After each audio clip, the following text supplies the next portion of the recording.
Retour maintenant dans l'Hexagone, dans les coulisses d'une école pas comme les autres. La Paname Comedy School a fait sa première rentrée et elle forme de drôles de comédiens, des professionnels rodés à l'humour et aux nouveaux outils de communication. Nathalie Sarfati, François Desraux et Jim Guidelma.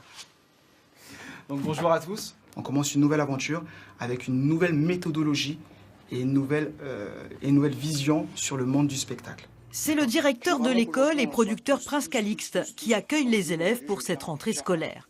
20 élèves, amateurs et professionnels, qui viennent se donner tous les atouts pour réussir dans le milieu de la comédie. Après le discours de bienvenue, place au premier cours, la communication. Une matière indispensable pour devenir un comédien 2.0. Originaire de Mayotte, Rachid est ingénieur d'affaires de formation. Il s'est lancé un vrai défi.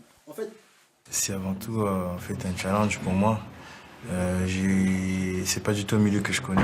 Et ce qui m'intéresse, c'est que c'est cette façon de pouvoir maîtriser la parole et le dialogue.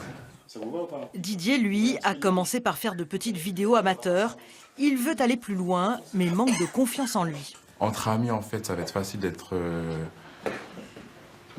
confiant. Je sais parce que c'est mes amis, donc du coup, ouais, je serais confiant. Mais devant un public, j'aurais peur, en fait. J'aurais vraiment peur. Au même moment, les élèves professionnels travaillent leur improvisation sur la scène du théâtre Darius Milhaud. Aux manettes, le comédien Nicolas Mouin, qui a déjà de nombreux films à son actif.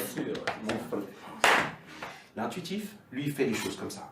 On le voit de plus en plus, des personnes sur la toile, ici et ailleurs, qui ont un réel talent, à qui il manque un complément de formation, pour que voilà, ils puissent vraiment s'exprimer et avancer encore plus dans leur carrière. Les cours ont lieu le week-end pour un coût de 1 000 € à l'année. Outre le perfectionnement, l'école veut aussi être une chance de réussite pour les comédiens afro-caribéens qui peinent souvent à se faire une place dans le milieu. Je dirais que je suis pas marrant du tout. Si on ne vous accepte pas dans différents castings, dans différents films, c'est pas grave. Il y a d'autres structures, il y a d'autres choses qui se font pour la communauté afro-caribéenne qui est grande comme notre école, qui est ouverte bien entendu à tout le monde. En fin d'année, les meilleurs élèves seront produits. Ils présenteront leur spectacle devant un vrai public.